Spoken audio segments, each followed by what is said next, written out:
Feliz y bendecido día, aprendiendo un curso de milagros. El secreto de la verdadera oración es olvidarte de las cosas que crees necesitar. Pedir algo específico es igual que ver el pecado primero y luego perdonarlo. Del mismo modo, al orar pasas por alto tus necesidades específicas, tal como las ves, y las dejas en manos de Dios.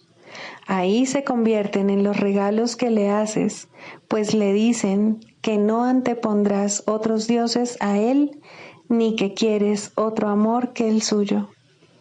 Este libro es un comienzo, no un final.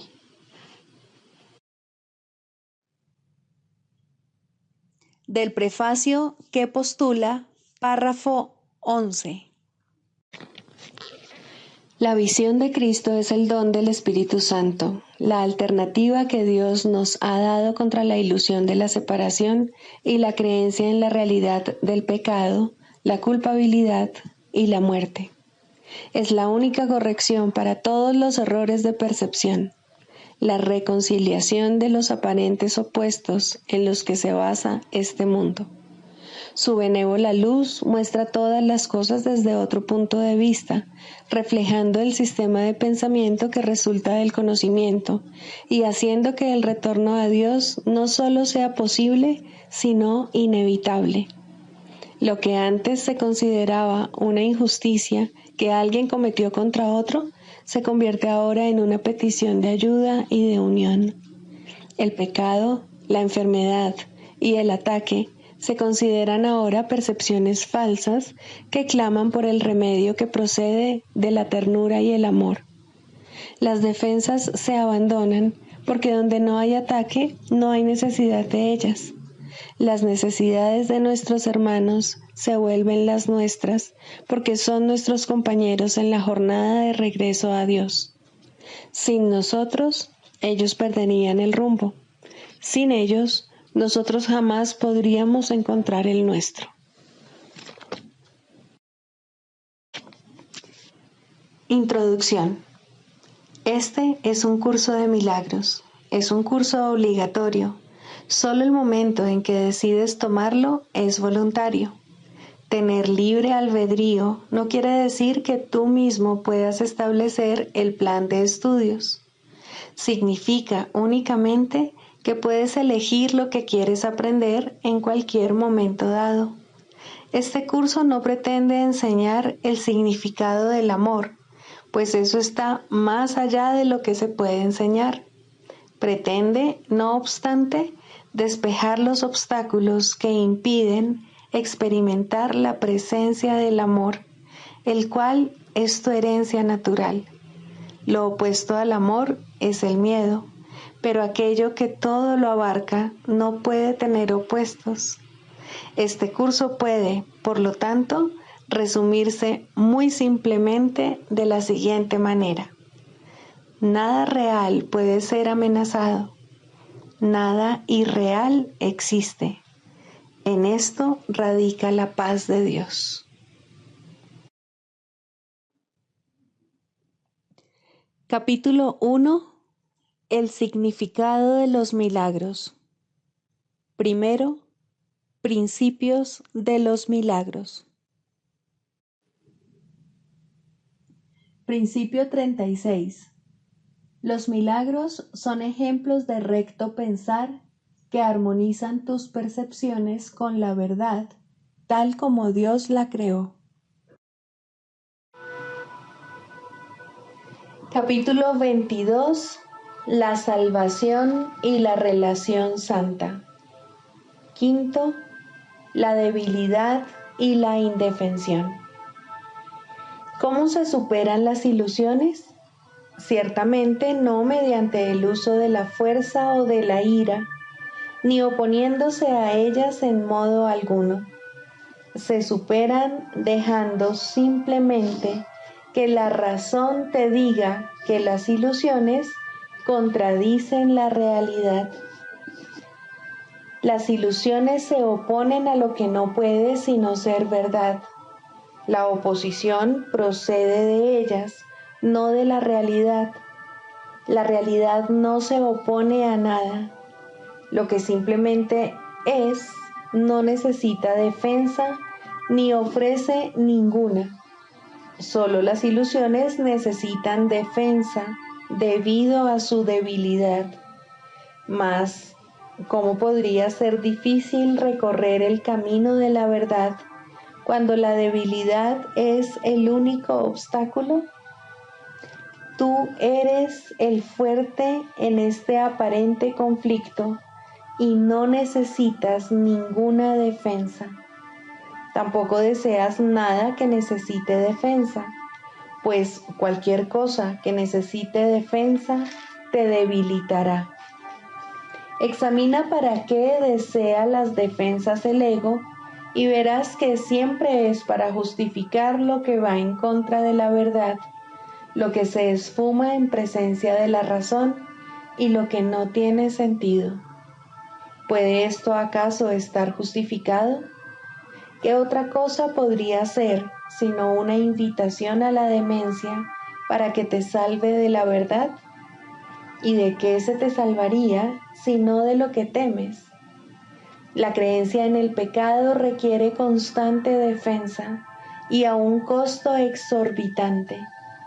Es preciso combatir y sacrificar todo lo que el Espíritu Santo te ofrece, pues el pecado está tallado en un bloque que fue arrancado de tu paz y colocado entre el retorno de ésta y tú. Sin embargo, ¿cómo iba a poder estar la paz tan fragmentada? La paz sigue aún intacta, pues no se le ha quitado nada. Date cuenta de que tanto los medios como aquello de lo que se componen los sueños perversos no significa nada. En realidad, tu hermano y tú estáis unidos y no hay nada que se interponga entre vosotros. Puesto que Dios os lleva de la mano, ¿qué podría separar lo que Él ha unido consigo mismo como un solo ser? Es de tu Padre de quien te quieres defender. Sin embargo, sigue siendo imposible excluir el amor. Dios descansa contigo serenamente, sin defensas y en total mansedumbre, pues solo en esa quietud se encuentra la fuerza y el poder. Ahí la debilidad no tiene cabida, porque ahí no hay ataque y por lo tanto no hay ilusiones. El amor descansa en la certeza. Solo la incertidumbre se defiende, y toda incertidumbre no es otra cosa que las dudas que tienes acerca de ti mismo. Cuán débil es el miedo, cuán ínfimo e insensato, cuán insignificante ante la silenciosa fortaleza de aquellos a quienes el amor ha unido. Tal es tu enemigo, un ratoncillo asustado que pretende enfrentarse al universo. ¿Qué probabilidades tiene de ganar?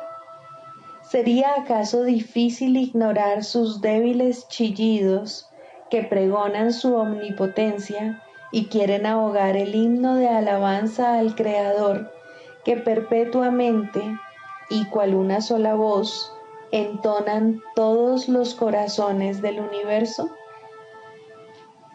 ¿Qué es más fuerte, ese ratoncillo o todo lo que Dios creó?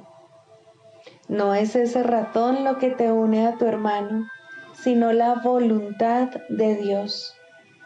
¿Y podría un ratón traicionar a quienes Dios ha unido? Si tan solo reconocieseis lo poco que se interpone entre vosotros y la conciencia de vuestra unión. No os dejéis engañar por la ilusión de tamaño, espesor, peso, solidez y firmeza de cimientos que ello presenta. Es verdad que para los ojos físicos parece ser un cuerpo enorme y sólido, y tan inamovible como una montaña. Sin embargo, dentro de ti hay una fuerza que ninguna ilusión puede resistir. Este cuerpo tan solo parece ser inamovible, pero esa fuerza es realmente irresistible. ¿Qué ocurre entonces cuando se encuentran? Se puede seguir defendiendo la ilusión de inamovilidad por mucho más tiempo contra lo que calladamente la atraviesa y la pasa de largo. Nunca te olvides de que cuando sientes surgir la necesidad de defenderte de algo, es que te has identificado a ti mismo con una ilusión. Consecuentemente, crees ser débil porque estás solo. Ese es el costo de todas las ilusiones. No hay ninguna que no esté basada en la creencia de que estás separado.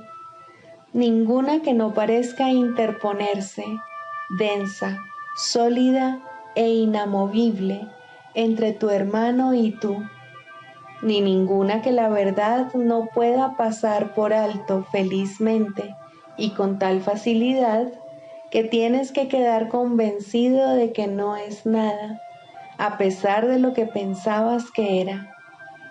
Si perdonas a tu hermano, esto es lo que inevitablemente sucederá, pues es tu renuencia a pasar por alto aquello que parece interponerse entre vosotros, lo que hace que parezca impenetrable y lo que defiende la ilusión de su inamovilidad.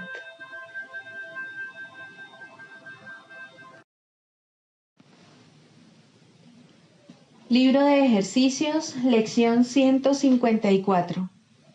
Me cuento entre los ministros de Dios. No seamos hoy ni arrogantes ni falsamente humildes. Ya hemos superado tales necedades. No podemos juzgarnos a nosotros mismos ni hace falta que lo hagamos. Eso no es sino aplazar la decisión y posponer entregarnos de lleno al ejercicio de nuestra función. Nuestro papel no es juzgar nuestra valía, ni tampoco podríamos saber cuál es el mejor papel para nosotros o qué es lo que podemos hacer dentro de un plan más amplio que no podemos captar en su totalidad. Nuestro papel se nos asigna en el cielo, no en el infierno, y lo que pensamos que es debilidad puede ser fortaleza, y lo que creemos que es nuestra fortaleza a menudo es arrogancia. Sea cual sea el papel que se te haya asignado, fue seleccionado por la voz que habla por Dios, cuya función es, asimismo, hablar por ti. El Espíritu Santo escoge y acepta tu papel por ti, toda vez que ve tus puntos fuertes exactamente como son, y es igualmente consciente de dónde se puede hacer mejor uso de ellos, con qué propósito, a quién puede ayudar y cuándo. Él no actúa sin tu consentimiento, pero no se deja engañar con respecto a lo que eres y escucha solamente su voz en ti. Mediante esta capacidad suya de oír una sola voz, la cual es la suya propia, es como tú por fin cobras conciencia de que en ti solo hay una voz, y esa sola voz te asigna tu función, te la comunica y te proporciona las fuerzas necesarias para poder entender lo que es, para poder llevar a cabo lo que requiere, así como para poder triunfar en todo lo que hagas que tenga que ver con ella. Dios se une a su Hijo en esto, y su Hijo se convierte de este modo en el mensajero de la unidad junto con Él. Esta unión de Padre e Hijo a través de la voz que habla por Dios es lo que hace que la salvación sea algo aparte del mundo. Esta es la voz que habla de leyes que el mundo no obedece y la que promete salvarnos de todo pecado y abolir la culpabilidad de la mente que Dios creó libre de pecado. Ahora esta mente vuelve a cobrar conciencia de aquel que la creó y de su eterna unión consigo misma. Y así, su ser es la única realidad en la que su voluntad y la de Dios están unidas. El mensajero no escribe el mensaje que transmite, tampoco cuestiona el derecho del que lo escribe, ni pregunta por qué razón ha escogido aquellos que han de recibir el mensaje del que él es portador. Solo necesita aceptarlo, llevárselo a quienes va destinado y cumplir con su cometido de entregarlo. Si trata de determinar cuáles deben ser los mensajes, cuál es su propósito o a dónde se deben llevar, no estará desempeñando debidamente su papel de portador de la palabra. Hay una diferencia fundamental en el papel que desempeñan los mensajeros del cielo que los distingue de los mensajeros del mundo. Los mensajes que transmiten van dirigidos en primer lugar a ellos mismos, y es únicamente en la medida en que los puedan aceptar para sí que se vuelven capaces de llevarlos aún más lejos y de transmitirlos allí donde se dispuso que fueran recibidos. Al igual que los mensajeros del mundo, ellos no escribieron los mensajes de los que son portadores, pero se convierten, en rigor, en los primeros que los reciben, a fin de prepararse para dar. Un mensajero terrenal cumple su misión transmitiendo todos los mensajes de que es portador. Los mensajeros de Dios desempeñan su papel aceptando sus mensajes como si fuesen para ellos mismos y demuestran que han entendido los mensajes al transmitírselos a otros. No eligen ningún papel que no les haya sido asignados por su autoridad y de esta forma se benefician con cada mensaje que transmiten. ¿Queréis recibir los mensajes de Dios? Pues así es como os convertís en sus mensajeros. Sois nombrados ahora. Sin embargo, os demoráis en transmitir los mensajes que habéis recibido, y de esta forma no os dais cuenta de que son para vosotros, y así no los reconocéis. Nadie puede recibir y comprender qué ha recibido hasta que no dé, pues solo al dar puede aceptar que ha recibido. Vosotros que sois ahora los mensajeros de Dios, recibid sus mensajes, pues eso es parte de la función que se os asignó. Dios no ha dejado de ofreceros lo que necesitáis, ni ello ha dejado de aceptarse. No obstante, hay otra parte de la tarea que se os ha señalado que todavía tiene que llevarse a cabo. Aquel que recibió los mensajes de Dios por vosotros, quisiera que vosotros también los recibierais, pues de esta manera os identificáis con Él y reivindicáis lo que es vuestro. Esta unión es lo que nos proponemos reconocer hoy.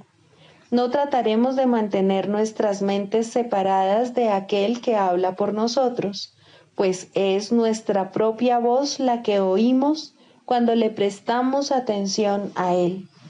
Únicamente Él puede hablarnos a nosotros y hablar por nosotros, uniendo en una sola voz el recibir y el dar de la palabra de Dios, el dar y el recibir de su voluntad.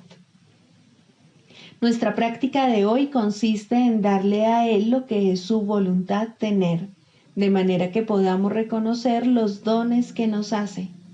Él necesita nuestra voz para poder hablar a través de nosotros. Necesita nuestras manos para que acepten sus mensajes y se los lleven a quienes Él nos indique.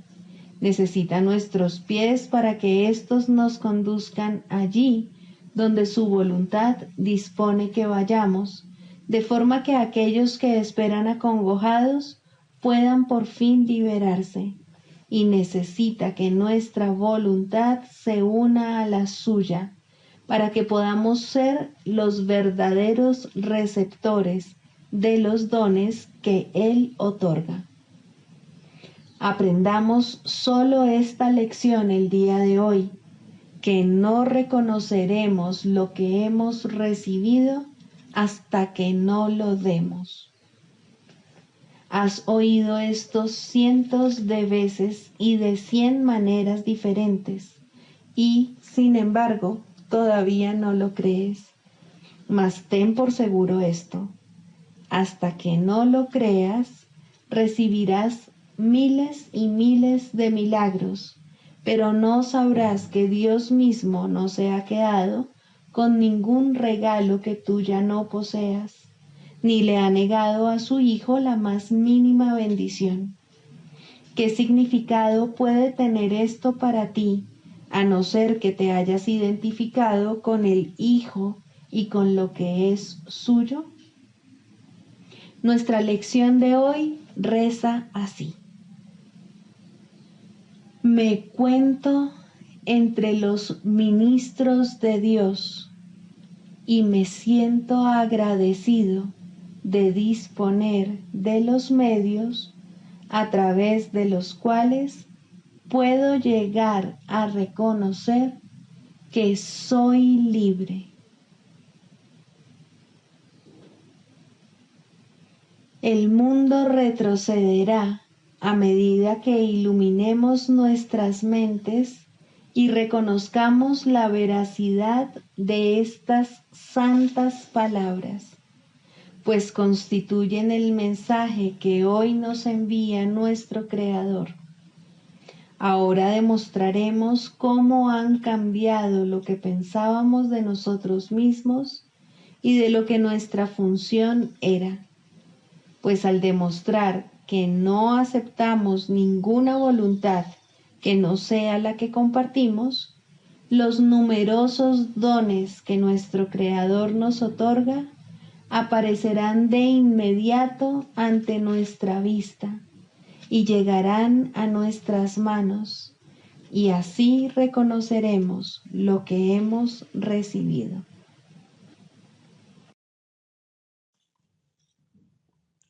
Del Manual para el Maestro, pregunta 4. ¿Cuáles son las características de los maestros de Dios? 3. Tolerancia. Los maestros de Dios no juzgan. Juzgar es ser deshonesto, pues es asumir un papel que no te corresponde. Es imposible juzgar sin engañarse uno a sí mismo. Juzgar implica que te has engañado con respecto a tus hermanos. ¿Cómo entonces no te ibas a haber engañado con respecto a ti mismo? Juzgar implica falta de confianza, y la confianza sigue siendo la piedra angular de todo el sistema del pensamiento del Maestro de Dios. Si la pierde, todo su aprendizaje se malogra. Sin juicios, todas las cosas son igualmente aceptables, pues en tal caso, ¿quién podría juzgarlas? Sin juicios, todos los hombres son hermanos, pues en ese caso, ¿quién se encontraría aparte? Juzgar destruye la honestidad y quebranta la confianza. El Maestro de Dios no puede juzgar y al mismo tiempo espera aprender.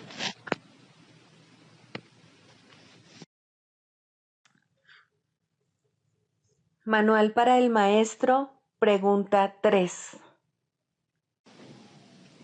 ¿Cuáles son los niveles de enseñanza? Los maestros de Dios no tienen un nivel de enseñanza fijo. Cada situación de enseñanza-aprendizaje entraña en sus inicios una relación diferente, si bien el objetivo final es siempre el mismo: hacer de la relación una relación santa, en la que ambos puedan ver al Hijo de Dios libre de pecado. No hay nadie de quien un maestro de Dios no pueda aprender, de manera que no hay nadie a quien Él no pueda enseñar. Desde un punto de vista práctico, no obstante, es imposible que pueda llegar a conocer a todo el mundo, o que todo el mundo lo pueda encontrar a Él. Por lo tanto, el plan dispone que cada maestro de Dios establezca contactos muy específicos. En la salvación no hay coincidencias. Los que tienen que conocerse se conocerán, ya que juntos tienen el potencial para desarrollar una relación santa. Están listos el uno para el otro. El nivel más simple de enseñanza aparenta ser bastante superficial. Consiste en lo que parecen ser encuentros fortuitos, el encuentro de dos supuestos extraños en un ascensor por casualidad. El niño que sin mirar a dónde va se tropieza con un adulto por accidente. Dos estudiantes que de pronto se encuentran caminando juntos a casa.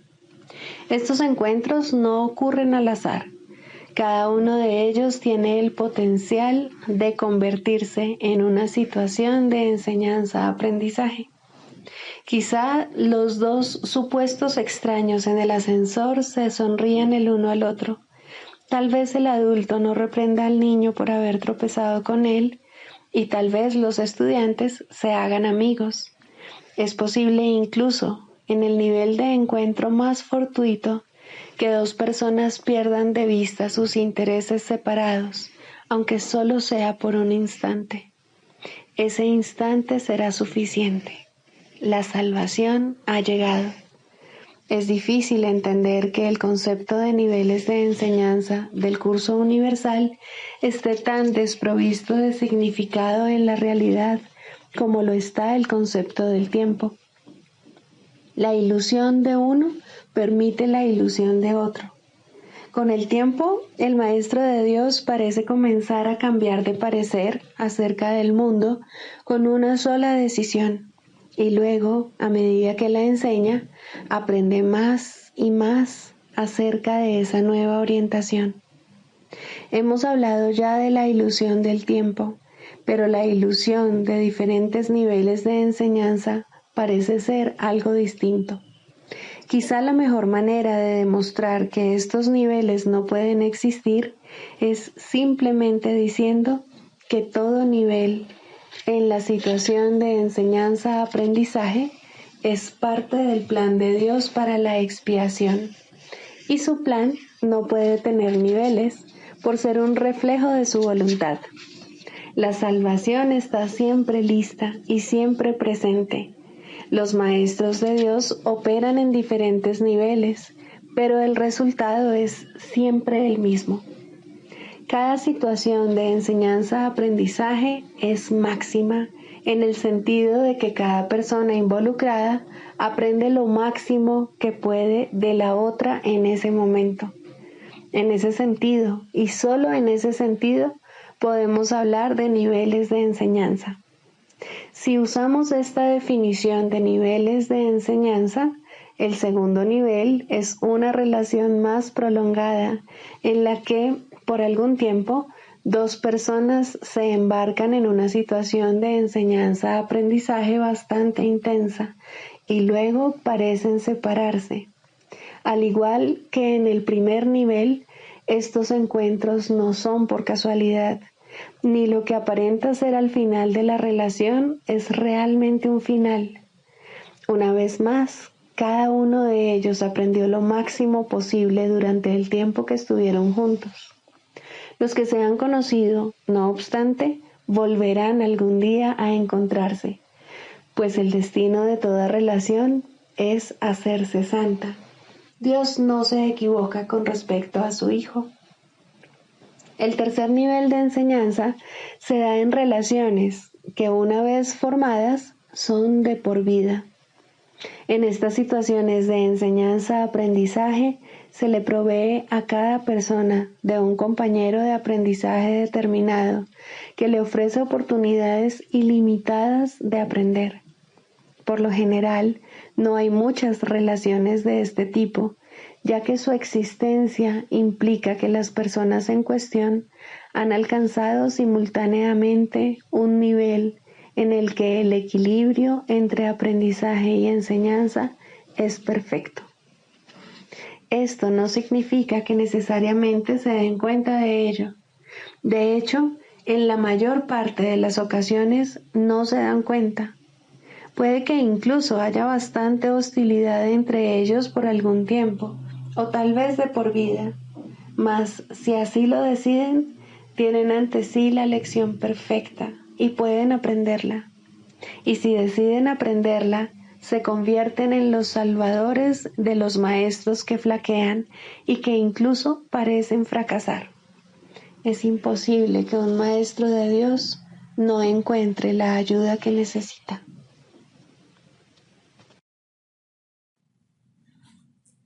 Manual para el maestro.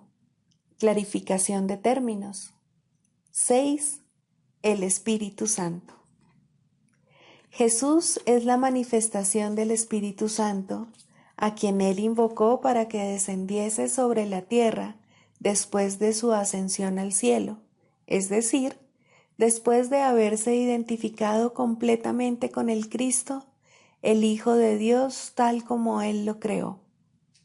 Al ser el Espíritu Santo una creación del único Creador, y al crear junto con Él y a su semejanza o espíritu, es eterno y nunca ha cambiado.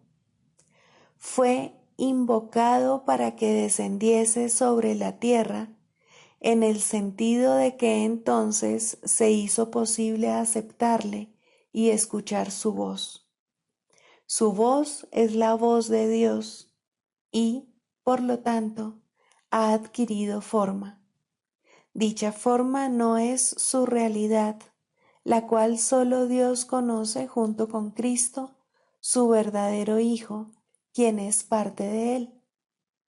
Al Espíritu Santo se le describe a lo largo del curso como aquel que nos ofrece la respuesta a la separación y nos trae el plan de la expiación, al asignarnos el papel especial que nos corresponde desempeñar en dicho plan y mostrarnos exactamente en qué consiste. Él ha designado a Jesús como el líder para llevar a cabo su plan, ya que Jesús fue el primero en desempeñar perfectamente su papel. Se le ha dado pleno poder en el cielo y en la tierra, y lo compartirá contigo cuando tú hayas desempeñado el tuyo. El principio de la expiación le fue dado al Espíritu Santo mucho antes de que Jesús lo pusiese en marcha. Al Espíritu Santo se le describe como el último vínculo de comunicación que queda entre Dios y sus hijos separados. A fin de llevar a cabo esta función especial, Él ha asumido una doble función. Goza de conocimiento porque es parte de Dios, percibe porque fue enviado para salvar a la humanidad. Él es el gran principio corrector, el portador de la verdadera percepción, el poder intrínseco de la visión de Cristo. Él es la luz en la que se percibe el mundo perdonado, en el que solamente puede verse la faz de Cristo. Él nunca se olvida del Creador ni de su creación. Él nunca se olvida del Hijo de Dios. Él nunca se olvida de ti.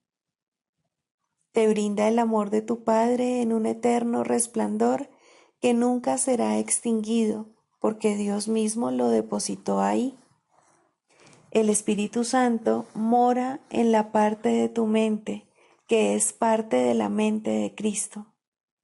Él representa a tu ser y a tu Creador, quienes son uno. Habla por Dios y también por ti, ya que está unido a ambos. Por consiguiente, Él es la prueba de que ambos son uno solo. El Espíritu Santo parece ser una voz, pues de esa forma es como te comunica la palabra de Dios. Parece ser un guía por tierras lejanas, pues esa es la clase de ayuda que necesitas.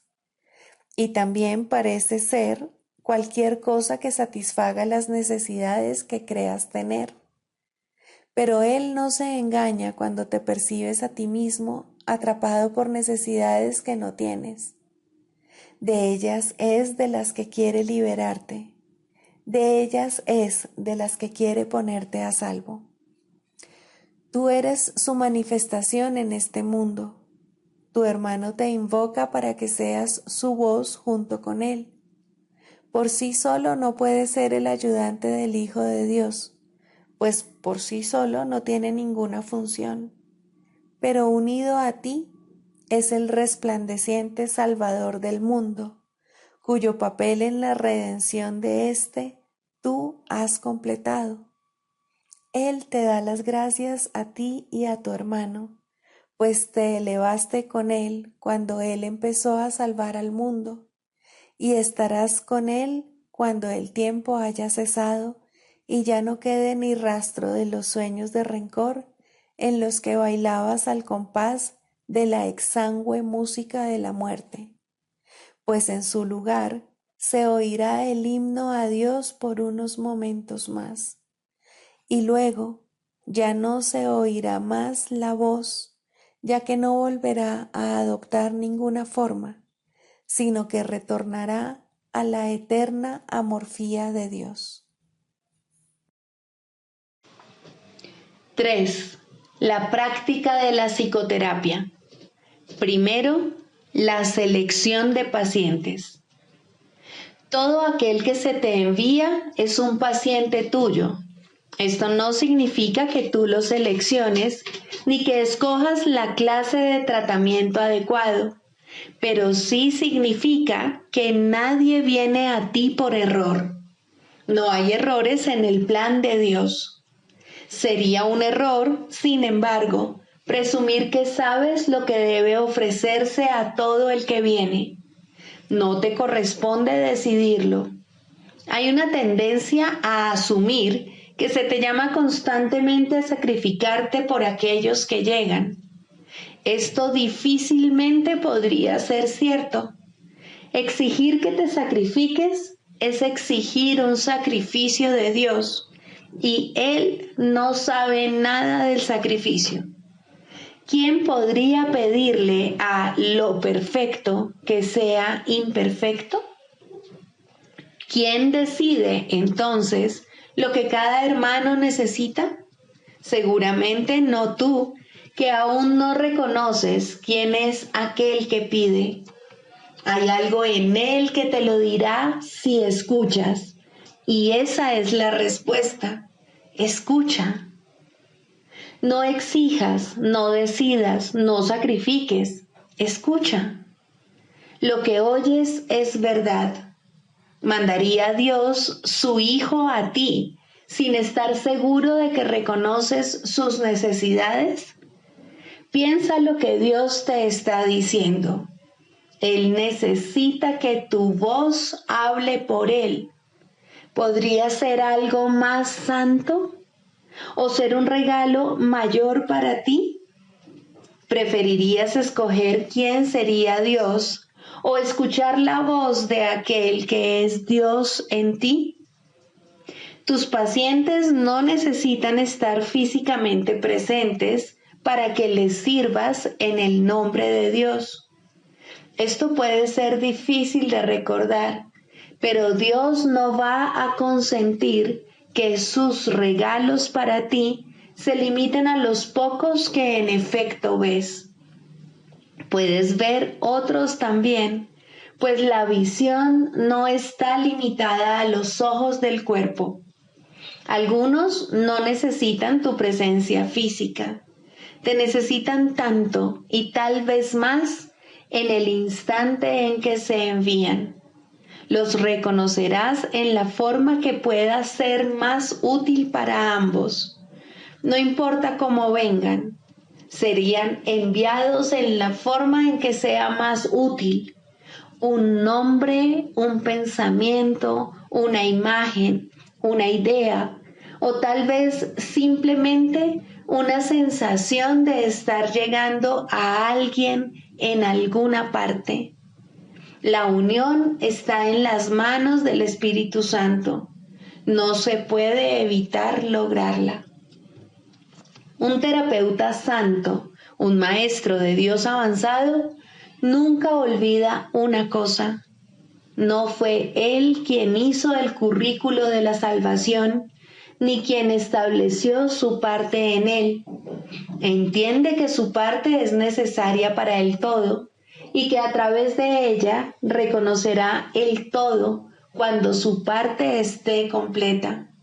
Entre tanto, debe aprender, y sus pacientes son el medio que se le ha enviado para su aprendizaje.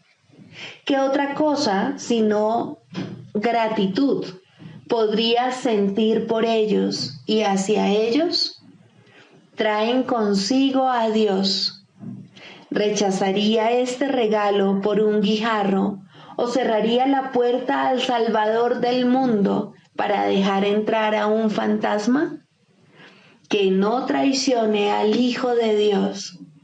Quien lo llama está más allá de su comprensión, pero no se alegraría de poder responder cuando sólo así será capaz de escuchar la llamada y entender que es la suya.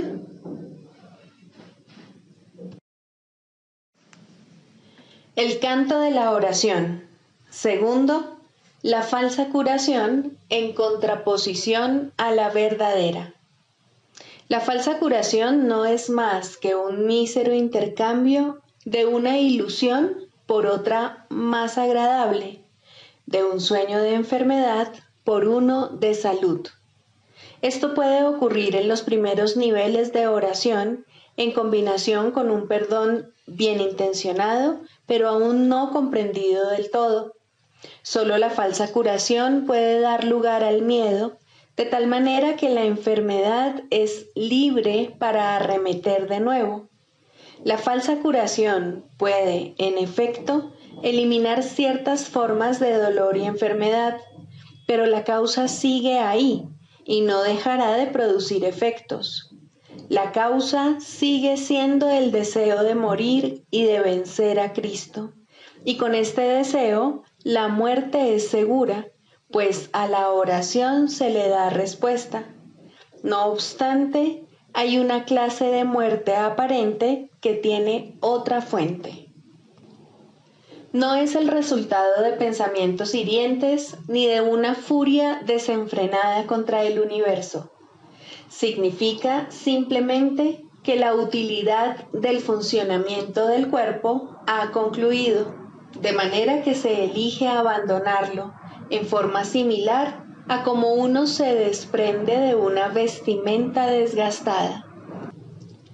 Esto es lo que debiera ser la muerte, una elección tranquila que se lleva a cabo felizmente y con una sensación de paz, pues el cuerpo se ha usado con bondad para ayudar al Hijo de Dios en el camino que lo lleva a su Padre. Le damos las gracias al cuerpo por el servicio que nos ha prestado, pero nos sentimos agradecidos también de que ya no haya necesidad de seguir transitando por el mundo de las limitaciones, ni de alcanzar al Cristo en formas borrosas y, a lo sumo, poder verlo claramente en amorosos destellos. Ahora podemos contemplarle sin velos, en la luz que hemos aprendido a ver nuevamente. Llamamos a esto muerte, pero es libertad. No se presenta en formas que parecen imponerse con dolor a una carne renuente, sino como una dulce bienvenida a la liberación. Si ha habido verdadera curación, esta puede ser la forma en que la muerte llegue cuando sea el momento de descansar por un rato de la labor gustosamente realizada y gustosamente concluida. Ahora nos dirigimos en paz a una atmósfera más despejada y a climas más suaves, donde no es difícil ver que los regalos que dimos nos fueron salvaguardados. Cristo nos resulta más claro ahora. Su visión es más sostenida en nosotros. Su voz, la palabra de Dios, más claramente nuestra. Este sereno pasar de un nivel de oración más elevado a un tierno perdón de las cosas del mundo solo puede recibirse con agradecimiento. Pero primero, la verdadera curación tiene que haber bendecido a la mente con amoroso perdón por los pecados con los que soñó e impuso sobre el mundo. Ahora sus sueños se desvanecen en un tranquilo descanso. Ahora su perdón viene a sanar el mundo y está lista para partir en paz, pues la jornada ha llegado a su fin y las lecciones se han aprendido. Eso no es muerte de acuerdo con el pensar del mundo, pues la muerte es cruel ante sus atemorizados ojos y se manifiesta en forma de castigo por el pecado. ¿Cómo podría entonces ser una bendición? ¿Y cómo puede dársele la bienvenida cuando se le debe temer? ¿Qué curación ha tenido lugar en semejante visión de lo que no es, sino la apertura del portal a un nivel de oración más elevado y a la dispensación de una amorosa justicia? La muerte es una recompensa, no un castigo, pero este punto de vista solo puede proceder de una curación que el mundo no puede concebir. No hay tal cosa como una curación parcial. Lo que solo intercambia ilusiones no ha hecho nada. Lo que es falso no puede ser parcialmente cierto. Si has sanado, tu curación es total. El perdón es el único regalo que puedes dar y el único que puedes recibir.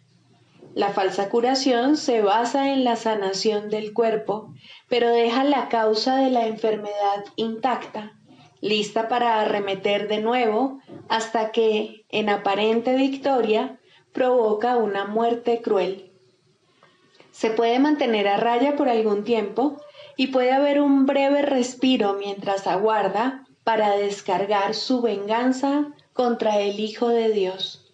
Mas no se puede superar hasta que toda la fe que se había depositado en ella se deje de lado y se ponga en cambio en el sustituto que Dios ha provisto para los sueños malvados, un mundo en el que no hay un velo de pecado que lo mantenga en las tinieblas y desconsolado. Por fin las puertas del cielo se abren de par en par y el Hijo de Dios es libre para entrar al hogar que está listo para darle la bienvenida y que fue preparado antes que el tiempo fuese y que aún continúa esperando por él.